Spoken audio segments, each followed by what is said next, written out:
శంకరం శంకరాచార్యం కేశవం బాదరాయణం సూత్రభాష్యకృతౌ వందే భగవంతౌ పునః పునః.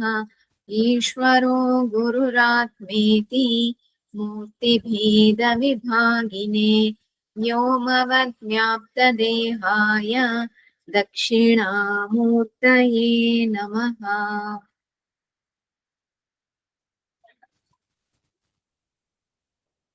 ఆత్మ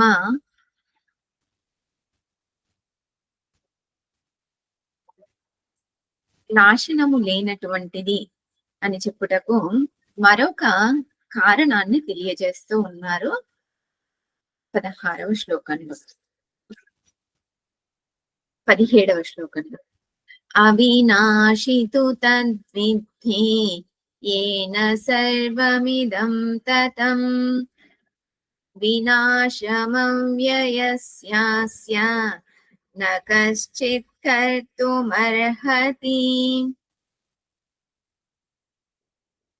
ఆత్మ అనేటటువంటిది ఈ అవిద్య మూలంగా ఏర్పడినటువంటి జగత్తంతా కూడా వ్యాపించి ఉంది. అది నాశనము లేనటువంటిది.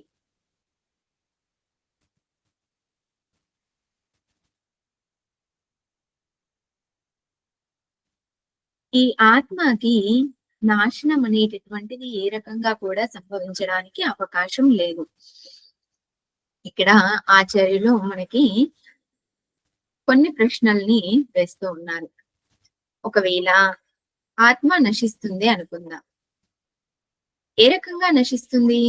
స్వయంగా నశిస్తుందా, లేదంటే పరతః వేరే దేని ద్వారా అయినా నశిస్తుందా, లేదా ఆశ్రయము నశించడం వలన నశిస్తుందా, లేదా సంబంధి నశించడం వలన నశిస్తుందా, లేదా కారణం నశించడం వలన నశిస్తుందా, కార్యం నశించడం వలన నశిస్తుందా? 6 ప్రశ్నలు ఉన్నాయి. దేనికి ఆత్మ నశిస్తుంది అని అంటే ఈ 6 కారణాల వలన ఆత్మ నశించడానికి అవకాశం ఉంటుందా?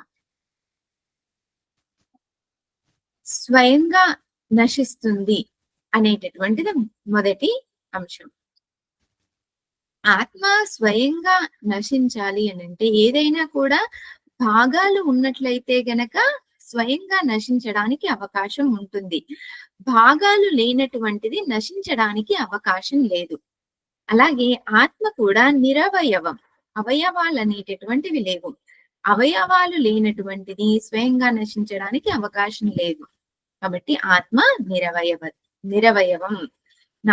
స్వయంగా నశించడానికి అవకాశం లేదు. పరతః నాశః. ఆత్మ వేరే దేని ద్వారానైనా నశిస్తుందా?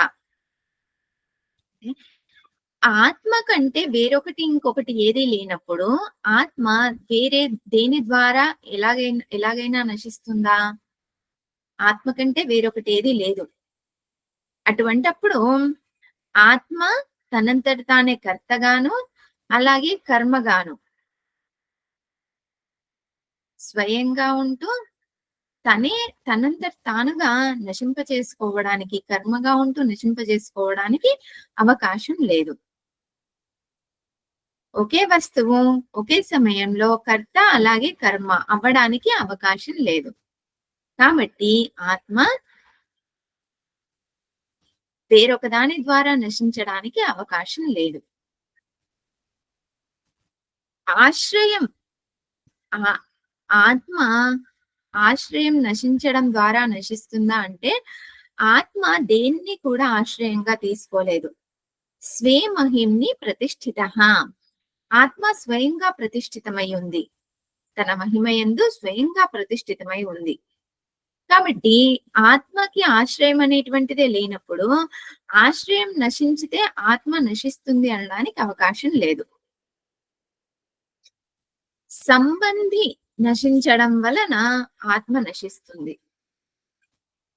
సంబంధం ఉండాలి అంటే ద్రవ్య, గుణ, కర్మ ఇవన్నీ కూడా ఉండాలి. ఆత్మ యందు ద్రవ్య, గుణ, కర్మ ఇవేవి కూడా లేవు. ఆత్మకు ఎటువంటి సంబంధం అనేటటువంటిది లేదు వేటితో కూడాను. అటువంటప్పుడు సంబంధి నశించినా కూడా ఆత్మ నశించదు. సంబంధమే లేనప్పుడు సంబంధి ఉంది అనడానికి కూడా అవకాశం లేదు ఆత్మకి. సంబంధియే లేనప్పుడు సంబంధి నశిస్తే ఆత్మ నశిస్తుంది అనడం సరైనది కాదు. కారణం నశించడం వలన ఆత్మ నశిస్తుంది. ఆత్మకి కారణం అనేటటువంటిది లేదు. ఆత్మ స్వతసిద్ధం.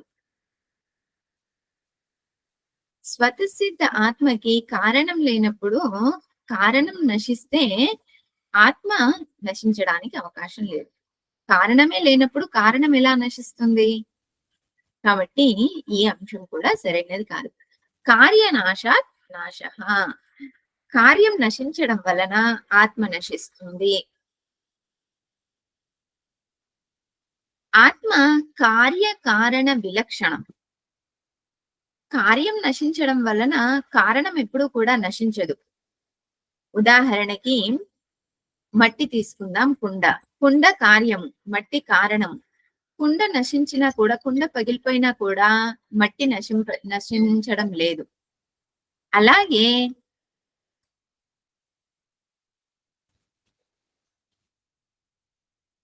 ఇక్కడ కూడా ఆత్మ ఈ జగత్కంతటికి కారణమని చెప్పినప్పటికీ కూడా జగత్ నశించినా కూడా ఆత్మ నశించడం లేదు. ఎందుకు అనంటే ఆత్మ ఈ జగత్కి వివర్త ఉపాదాన కారణం. ఎటువంటి మార్పు లేకుండా కారణమయ్యింది. కాబట్టి కార్యం నశించినా కూడా కారణం నశించడం లేదు. ఈ రకంగా ఆత్మ అవినాశి అని చెప్పడం జరిగింది. ఓం పూర్ణమదః పూర్ణమిదం పూర్ణాత్ పూర్ణముదచ్యతే పూర్ణస్య పూర్ణమాదాయ పూర్ణమేవావశిష్యతే. ఓం శాంతి శాంతి శాంతి. హరి ఓం శ్రీ గురుభ్యో నమః. హరి ఓం.